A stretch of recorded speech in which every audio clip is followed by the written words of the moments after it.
couldn't walk to your door, couldn't bear to call. Welcome to the Radiant Enchantress show today. Thank you for joining us.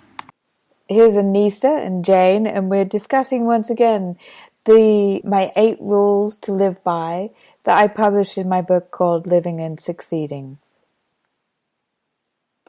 Okay. So, Anissa, let's continue this conversation that we've been having for this past 2 weeks.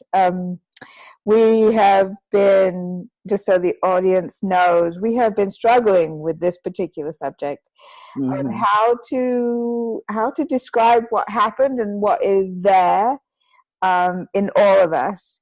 And so this is more of, I don't know, it's something that we may understand that others may not understand because we've been through lots of trainings and experiential camps and retreats where we have come to understand that this is what is there.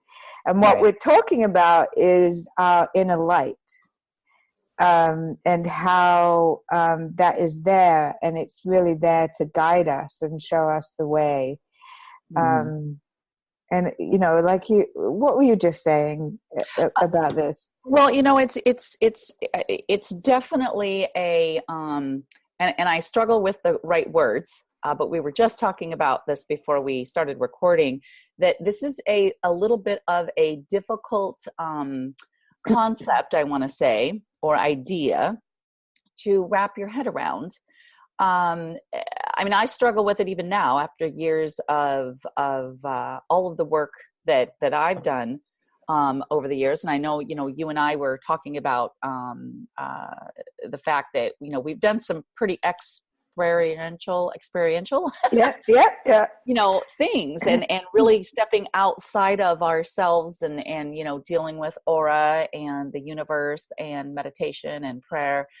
And yet this is really tough. And I think it's because people, I know I used to think, number one, that it was very, the term I think of is, airy fairy or woo woo, like it was this, something you weren't supposed to understand, which isn't true. Yeah. And then I think the other thing is, as I can't remember the beautiful quote off the top of my head, but basically something about, it's not our darkness that scares us, but our light. Yes. And so I had a lot of fear wrapped around this when I was first thinking about this and trying to wrap my head around it. And it was actually you that helped me really wrapped my mind around this finally after years of doing some of the work that I've done. And it was because I had a fear wrapped around it. I had a fear of disappointing. I had a fear of not being good enough. I had a lot of fear wrapped around that I had to get worked through first before I could actually even go, okay, I can grasp this. I'm ready to accept this. And yet I'm not even there. I know you've had a great experience, which I want you to try your best to share with us as best you can, because I know you shared it with me and I want everybody to hear it that's listening. But I have not even had this experience yet. I have not grasped what this is for me. And that's okay. It is definitely one of the longer, things to transpire. Not something you can just rush, not something you can just train for and then boom, okay, today I want to make this happen. It's going to happen when it happens. Yes. And just be patient and know that there'll be a lot of things to work through, and don't be like, I don't know. I almost want to say, don't focus so intently on this, because it will just happen when it's going to happen. Yes. Right. You can't force it. You can't. No. So it just really, for anyone listening, this may be the first time you've ever even heard anyone talk about your inner light and inner power, if you will. And just really, I want you to be open-minded, and especially when Jane's sharing her experience that she had, really just let yourself not be having a conversation going on inside. Just listen and be very open to the idea of inner light. Yeah. Yeah, absolutely. Your experience that you had was with the grandmothers, right? No, actually, No? no, this was in the mountains of Utah. Oh, right. Yeah. So Don and I had signed up for, actually we were working with Garrett Gunderson in his high-level program.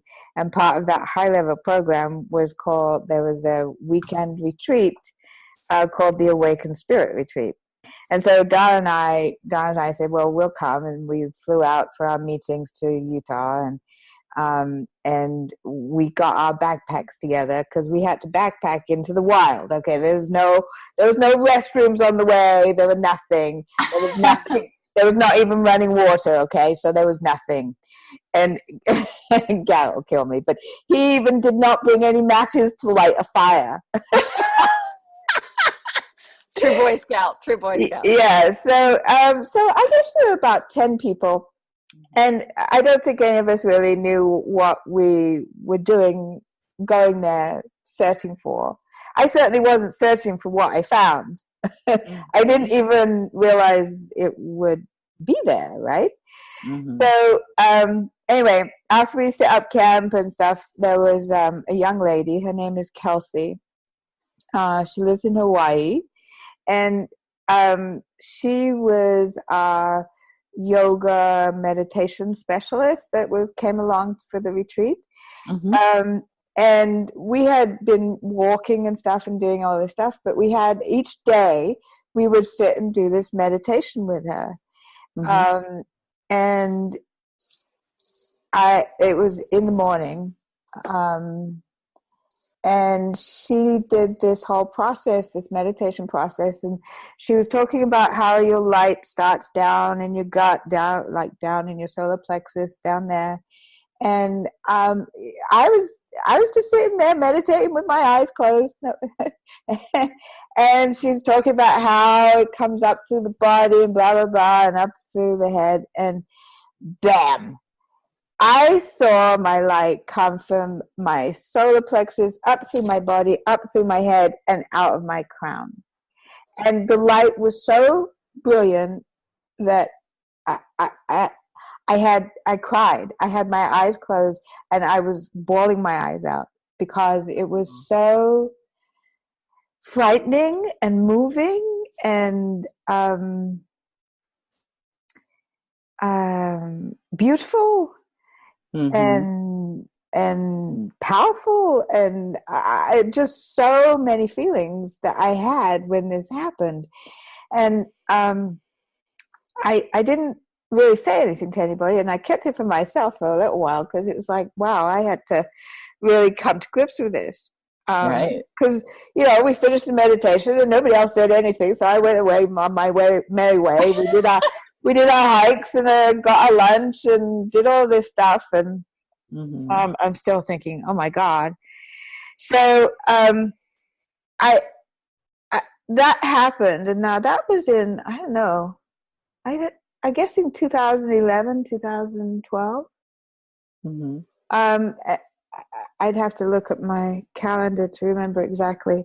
And afterwards, after the weekend in the mountain, we went back to base camp, and I was chatting to Kelsey's boyfriend, and I said, she allowed me to see my light, and this is like crazy stuff. I don't really know what happened, but I saw my light. And he said, wow. He says, you have to tell Kelsey because that's amazing. I said, okay. So anyway, I told her.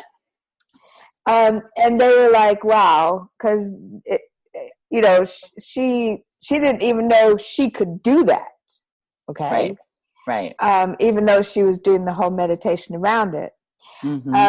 So I just lived with it for a long time. And I don't know if I told anybody else. I told Don for sure, but I don't think I told anybody else. And I think very few people know that this happened to me. But the following year, they did this Awakened Spirit camp again. So Don and I went back. we were gluttons for punishment. But anyway, we went back, and she did the whole thing again, and it happened again. So twice. Wow. So, and it's been kind of with me all this time, but not, I mean, I wasn't focusing on it. I didn't give it a lot of meaning. I just went along my merry way. But what happened when I first went to the grandmothers, this is the indigenous grandmothers that travel the world and spread peace and love. And they started telling me things, and I'm like, oh, well, this is all related, because they told me I'm a healer. So I'm on this journey, and I don't know where it leads, what it means, and I just have to be good with that. And I think that experience on the mountaintop is all related to me being a healer. There's been some other indications about all of this as well. 2009, I think, I lose track of time. But when we did the Enlightened Warrior training camp, which I've talked to you a lot about, the end of that camp, there was Indians coming in and out, because there were certain things that they had shamanic leaders of the indigenous tribes come in, and Chief Joe was the one that came into our circle. It was a closing circle, so there was like probably 50 of us in circle, and he came in and he did this ceremony as we were graduating, if you like. And he was in the middle of the circle, and as he got up to walk out of the circle, I saw all of the spirits that he was conjuring. They were behind him, and even as I say this, I get shivers up and down my spine. So they got up and they followed him out of the circle. That's amazing. So there's a gift that I have. I don't know what it means, but I have a gift, and I know some of what it means, and that's why I'm doing what we're doing. But I don't know what it will all mean in the future, because it will open up as I go along. Right. I mean, that is such an incredible story. Every time I hear you've said that to me or told me that story a couple times, I just love hearing it. And, do you think, Jane, that it has do you think that has something to do with when someone finally experiences their inner light? Do you think that it has to do with maybe them being receptive to it, or being with the right person to help them draw it out? Like, do you think that has anything to do with it? I think all of the above has a lot to do with it. I think you have to be ready. The universe has to know that you're ready. Don't know how all this works, but this is what I think. Yeah. You also, I think, have to have the right person leading you through the process. And she just happened to be there, and we were both there together. Whether she's done it again since, or has other experiences like that, I don't know. I don't know, but she's a beautiful human being with a beautiful light. The other strange thing that happened, and I don't think you were there. We were in Tempe at one of the Platinum Group meetings with Joe Polish. And there was a group of ladies, and I know Annette, I don't remember who else was there. Maybe Laurie Chambard. Anyway, we said, well, we're going to go over to the shopping precinct that was just down the road, and we're going to go get coffee and get lunch. I'm like, okay, so let's go. So across from the store where we were going to have lunch, there was a strip mall, and in the strip mall was this Korean yoga sort of center, and they had this billboard outside on the sidewalk saying, "Come in and have your aura read for $10." And I said to him, I said, "Oh, let's go. This will be fun. We'll go. We'll have this done." Mm-hmm. So, and there was probably 6 of us or something. So we go in. And of course, we're like giggling teenagers, right? So we all go in, and anyway, we take it in turns to have our aura read by this Korean gentleman, young man. Mm-hmm. Barely understand what he was saying, but anyway, he had this thing where you had to put your hand down on it or something, and then he read the charts and printed out this color thing. I had it somewhere, I don't know, in our move, I don't know where it is, but anyway, so I was the last to go. I was the indicator, but I was the last to go. So he says to me, he was doing his thing, and he says, "Have you ever had this done before?" I said, "No." He said, "Well, it's very unusual." I said, "Well, what do you mean?" like I've got some unusual aura going around my head, you know. And he says, "But it's pure white, and that is so rare that someone has a pure white aura. I mean, it's pure light. There's no color. I don't have any color in my aura." And everybody else was green and blue and pink and all that, right? Purple or whatever, or mixtures of colors. But mine was pure light. Wow. And so that all happened in a very short period of time, like maybe within a period of 3 years. So what did he ever say about what that means? Did he share any of that with you? Yeah, so I don't remember a lot of it. He said, but that I was an educator was the one thing that I remember quite vividly.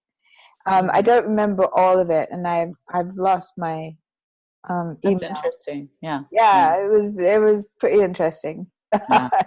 So yeah.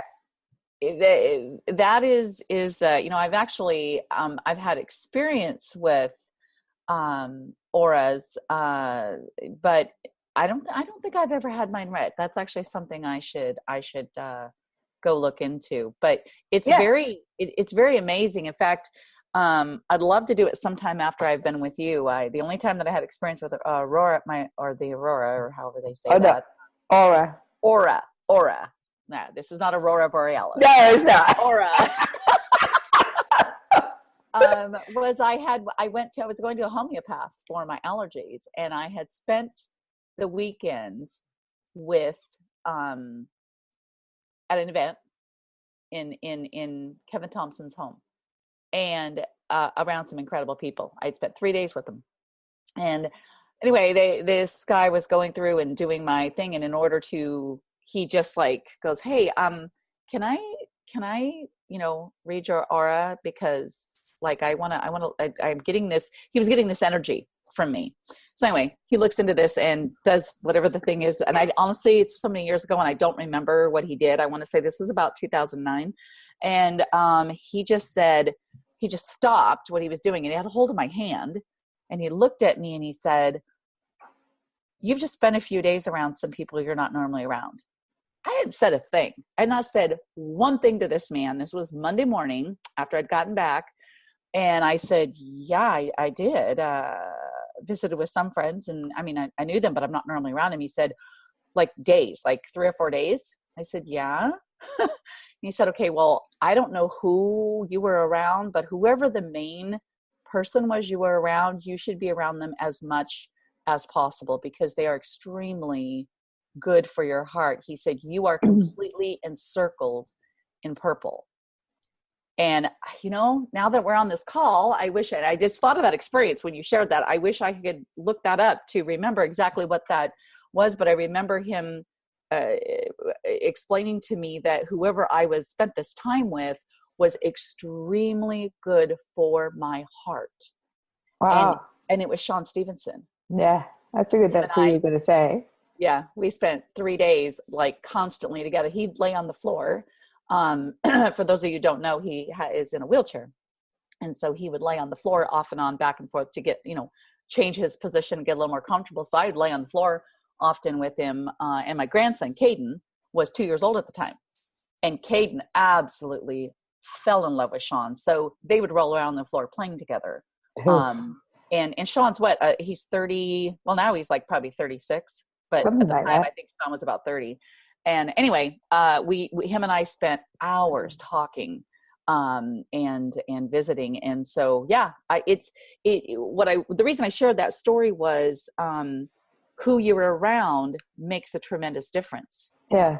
And so this lady, I would think this woman that helped you go through this, not only once, but twice, was probably, had a huge reason why maybe you were able to be there. I don't know what her aura was with you, but, I do believe that. I do believe that the people that you're around, as we've already talked about, affect you, and they can affect you in this realm as well. I mean, if you're around someone that's not good for your aura or your energy or your power, then it could actually be stopping you, I believe. Yeah, the other interesting thing I just thought of while you were talking is the fact that all of these experiences were all related, or I was in nature. I mean, I was outside. Ooh, yeah. Like the warrior training camp, we had been outside doing stuff all week long. It was all related to that. Mm-hmm. And of course, by the end of the week, then I was already open to receiving whatever it was because I was in that space. Right. And when I saw the light in the meditation, I was in the woods on the top of a mountain. Mm-hmm. It was interesting. Yeah, that actually is very interesting that you said that, because I hadn't thought about that before. Yeah. Yeah. So, well, I was just looking at the colors, and I was trying to see what the colors were, but there's a lot of information on that. That might even be something that we maybe have some conversation with. Yeah, that'd be good. Yeah. Yeah. And because that might even be a really neat conversation for us to have sometime, Jane. Yeah, that would be great. A little bit, yeah. So I guess finishing up, I just want to make sure everybody really understands that this is not something that may never happen to you. Mm-hmm. But if you at least have the understanding that it's there, and possibly a belief that it's there, if you can believe that, then it might help you. Absolutely. It just might help you realize that the beauty that you have inside, right? Yeah. Absolutely. So anyway, well, thank you, Anissa. Thank you for listening. Thank you, Jane, for sharing. And we'll talk about this again and talk about it a lot during our retreat in Costa Rica. Absolutely. Okay. Aria. You are a goddess. We hope you enjoyed this enchanting conversation today, and we look forward to having a new conversation with you in our next show. Our shows will be broadcast approximately every 2 weeks. We wish you much love and light in your life today. Thank you.